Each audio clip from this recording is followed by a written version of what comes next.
काफी समय पहले दक्षिण दिशा में एक छोटा और सुंदर सा गांव था, जहां जीवन की गति धीमी थी पर रिश्तों की गर्माहट बहुत तेज थी। इसी गांव में राजेश नामक एक व्यक्ति अपनी पत्नी निशा के साथ रहता था। राजेश अपने सरल, दयालु और नेक स्वभाव के लिए पूरे गांव में प्रसिद्ध था। उसकी एक छोटी सी भूमि थी जिस पर वह खेती करके अपना जीवन यापन करता था। निशा भी घरेलू कामों में उसकी पूरी मदद करती थी और दोनों मिलकर एक खुशहाल जीवन व्यतीत कर रहे थे। एक दिन राजेश खेत जल्दी जा रहा होता है तो उसकी पत्नी निशा पूछती है, आज आप इतनी जल्दी क्यों जा रहे हैं? तो राजेश कहता है, वो आज कुछ काम ज्यादा है इसलिए सोचा जल्दी जाकर कर लूं। निशा कहती है, ठीक है, मैं आपका खाना बांध देती हूँ, आप आराम से खा लेना। राजेश और निशा का एक बेटा था, राहुल। जहाँ राजेश और निशा ने अपने जीवन को सादगी और विनम्रता से जीने की ठानी थी, वहीं राहुल का स्वभाव उसके ठीक उलट था। बचपन से ही वह अपनी धूर्तता और अहंकार के लिए मशहूर था। उसे केवल अपने बारे में ही सोचने की आदत थी और इस कारण वह कभी भी अपने माता पिता के त्याग और प्रेम को समझ नहीं पाया। लोग उनके बारे में तरह तरह की बातें करते। एक कहता, एक तरफ बाप को देखो कितना शरीफ और अच्छा इंसान है, और दूसरी तरफ उसका बेटा बिल्कुल उसका उल्टा।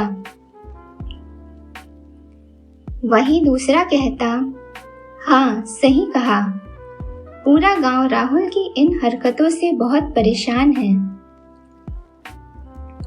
राजेश का दिल इतना बड़ा था कि उसने अपने ही बेटे के स्वभाव को नजरअंदाज करते हुए एक दिन एक अनाथ बच्चे को गोद लेने का फैसला किया।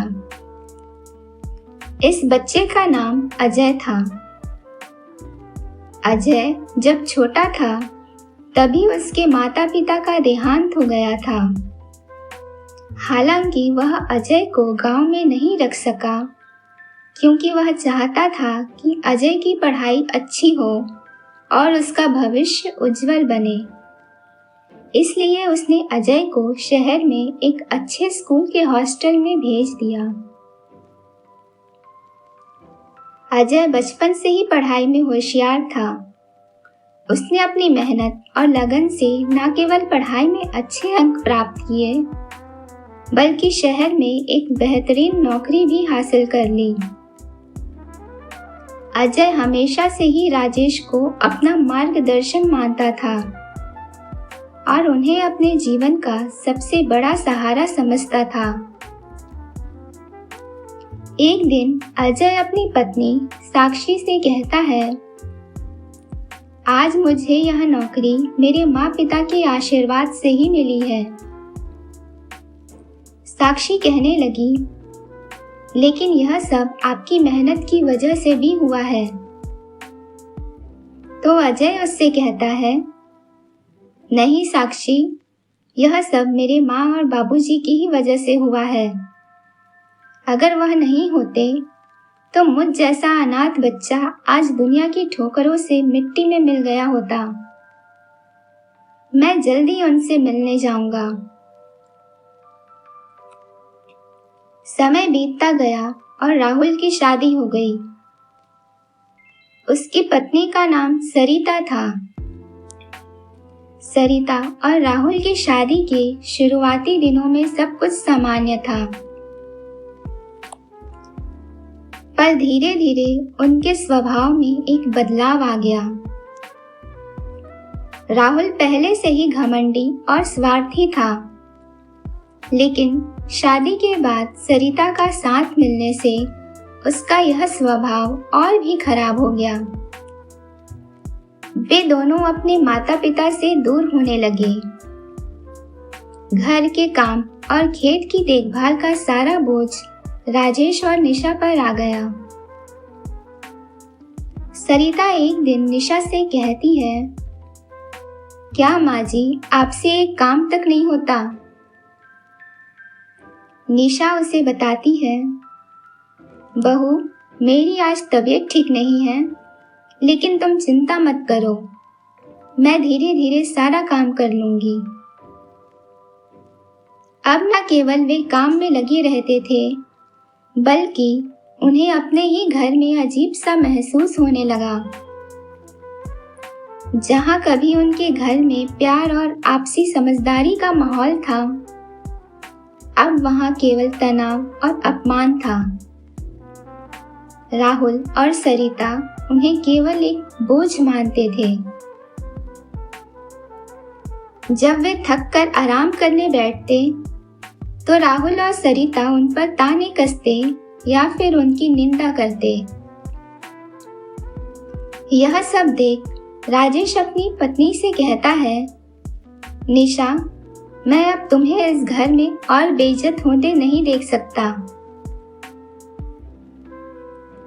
तो दूसरी तरफ निशा कहती है, पता नहीं राहुल हमारे साथ ऐसा क्यों कर रहा है।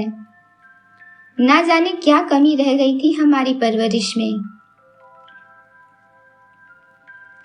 अंततः एक दिन राजेश और निशा ने इस अपमानजनक स्थिति से छुटकारा पाने का फैसला किया। उन्होंने सोचा कि इस घर में अब उनके लिए कोई जगह नहीं बची है, जहां उनका बेटा और बहू ही उनका आदर नहीं करते। उन्होंने गांव छोड़ने का निश्चय किया। राजेश और निशा गांव से बहुत दूर एक पुराने मंदिर में जाकर रहने लगे। यह मंदिर शांत और आध्यात्मिक ऊर्जा से भरपूर था, जहां वे अपनी शांति ढूंढने लगे। वे अपने पुराने जीवन को छोड़ने के बाद भी दुखी नहीं थे, क्योंकि उन्हें पता था कि वे अब उस जगह पर हैं जहां उन्हें कम से कम अपमान सहन नहीं करना पड़ेगा। निशा राजेश से पूछती है, राहुल के पिताजी, हम यहाँ कैसे रहेंगे? राजेश कहता है, तुम चिंता मत करो, हमने जीवन में इतनी बड़ी बड़ी परेशानियों को पार किया है, देखना मिलकर पार कर लेंगे।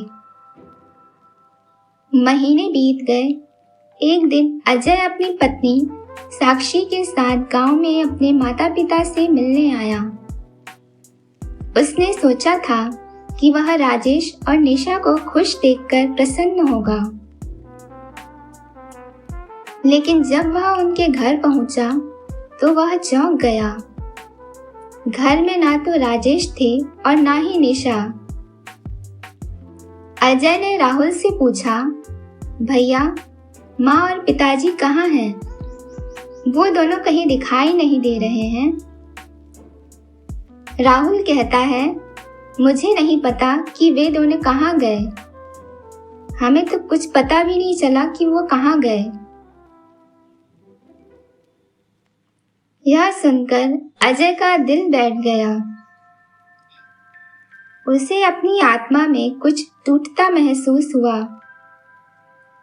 उसे यकीन नहीं हो रहा था कि जिन माता पिता ने राहुल के लिए सब कुछ किया, वे अब उसके जीवन से इस तरह गायब हो गए हैं। अजय ने तुरंत गांव के हर व्यक्ति से अपने माता पिता के बारे में पूछताछ शुरू कर दी, पर किसी को कुछ पता नहीं था। हर तरफ से उसे निराशा ही हाथ लगी। उस रात अजय गहरी चिंता में डूबा हुआ था। उसकी पत्नी साक्षी ने उसे सांत्वना दी। तुम्हें पता है, गांव के कुछ लोग कह रहे थे कि पास के गांव में एक मंदिर है।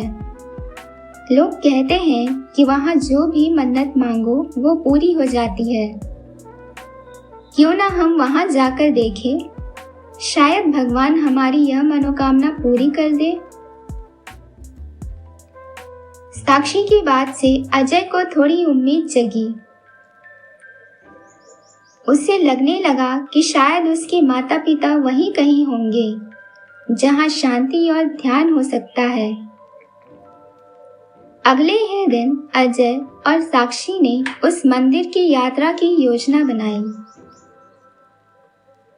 अगले दिन अजय उस मंदिर की ओर चल पड़ा। वह पूरी श्रद्धा और मन से प्रार्थना करता हुआ वहां पहुंचा। मंदिर की पवित्रता और शांति ने उसे भीतर से आश्वस्त किया कि यहाँ कुछ अच्छा होने वाला है। अजय ने साक्षी से कहा, साक्षी, मुझे ना जाने क्यों यहाँ एक अपनापन महसूस हो रहा है। साक्षी कहती है, शायद अब आपके दिल की बेचैनी यहाँ आकर समाप्त हो जाए और माँ बाबूजी का भी कुछ पता चल जाए। जैसे ही वह मंदिर के भीतर पहुंचा, उसने देखा कि उसके माता पिता राजेश और निशा वहीं हैं। उनकी हालत देखकर अजय की आंखें भर आई। उन्होंने तपस्या की थी और अपने दर्द को छिपाने की कोशिश की थी, लेकिन वह अब कमजोर दिखने लगे थे। अजय तुरंत उनके पास गया और भावुक हो गया। उसने राजेश और निशा के पैर छूते हुए कहा, आप दोनों यहाँ इस हालत में क्यों हैं? मैंने हर जगह आपको ढूंढा और आप यहाँ इस मंदिर में शरण लिए हुए हैं। राजेश ने हल्की मुस्कान के साथ कहा, बेटा, जब अपने ही घर में कोई ठिकाना ना रहे तो ईश्वर ही सहारा बनते हैं।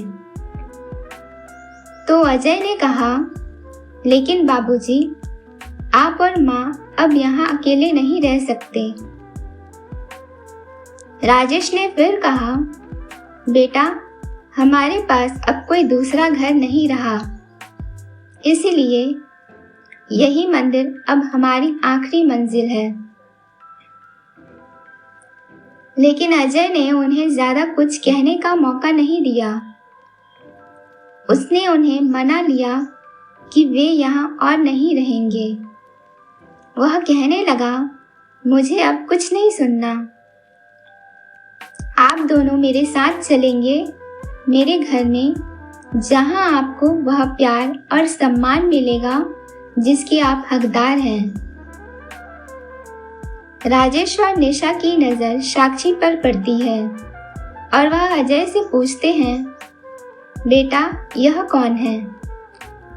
अजय बताता है, माँ बाबूजी, यह मेरी पत्नी साक्षी है। हमने कुछ वक्त पहले ही शादी की है। राजेश और निशा साक्षी के बारे में जानकर बहुत खुश होते हैं।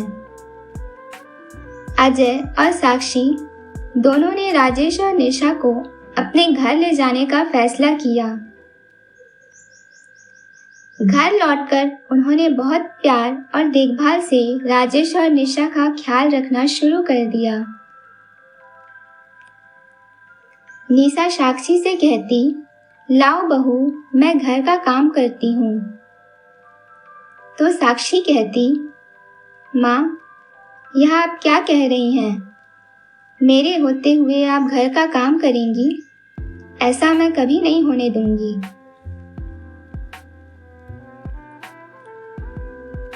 निशा कह रही होती है, लेकिन बहू।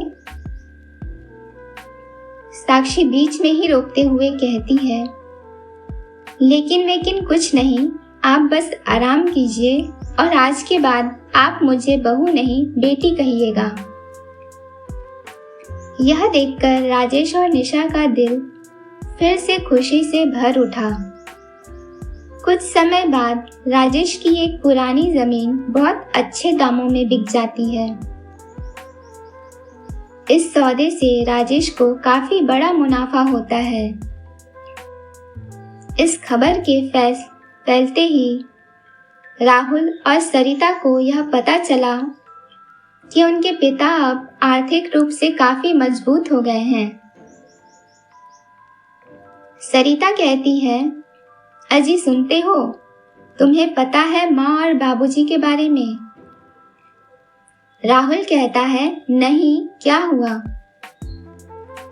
सरिता उसे बताती है, उनकी जमीन अच्छे दाम में बिक गई है और उनके पास बहुत सारा पैसा आ गया है। राहुल बोलता है, तो हम क्या करें? वैसे भी वो दोनों हमसे नाराज हैं, जिसकी वजह से वो हमें 1 रुपए तक नहीं देंगे। सरिता बोलती है, अरे ऐसे कैसे नहीं देंगे? तुम बेटे हो उनके। हम उन दोनों से माफी मांगकर उन्हें अपने घर ले आएंगे। लालच के कारण राहुल और सरिता ने अपने बुरे बर्ताव को भुलाकर राजेश और निशा से माफी मांगने का नाटक किया। राहुल कहने लगा, पिताजी, हमसे बहुत बड़ी गलती हो गई है। कृपया हमें माफ कर दीजिए और घर वापस चलिए। अब हम कभी आप दोनों के साथ बुरा बर्ताव नहीं करेंगे। राजेश ने गहरी सांस ली और कहा, बेटा, हमारी आदत है माफ करने की, इसलिए हमने तुम्हें माफ कर दिया, पर अब हम तुम्हारे साथ वापस नहीं आएंगे। राहुल पूछता है, क्यों पिताजी? राजेश कहता है, क्योंकि रिश्तों में खून से बड़ा दिल का रिश्ता होता है। तुम बेशक हमारे खून हो, लेकिन अजय ने हमारे साथ दिल से रिश्ता निभाया है। वह हमारी इज्जत करता है, वह हमारी कदर करता है। अब हम उसी के साथ रहेंगे जिसने हमें सच में प्यार और सम्मान दिया है। राहुल और सरिता को अपनी गलती का एहसास हुआ। वे दोनों शर्मिंदा होकर वहां से चले गए, पर अब उनकी माफी में भी सच्चाई झलक रही थी। अजय और साक्षी ने राजेश और निशा की देखभाल पूरी श्रद्धा और प्रेम से की। राजेश और निशा को अब यह एहसास हो चुका था कि खून के रिश्तों से बड़ा होता है दिल का रिश्ता। अब उनका जीवन फिर से खुशहाल और शांति से भर गया। अगर आपको हमारी यह कहानी पसंद आई हो तो और नई अधिक कहानियों के लिए इस वीडियो को लाइक करें, शेयर करें और हमारे चैनल को सब्सक्राइब जरूर करें। ऐसी कहानी हम यूनिक हिंदी स्टोरीज पर लाते रहेंगे।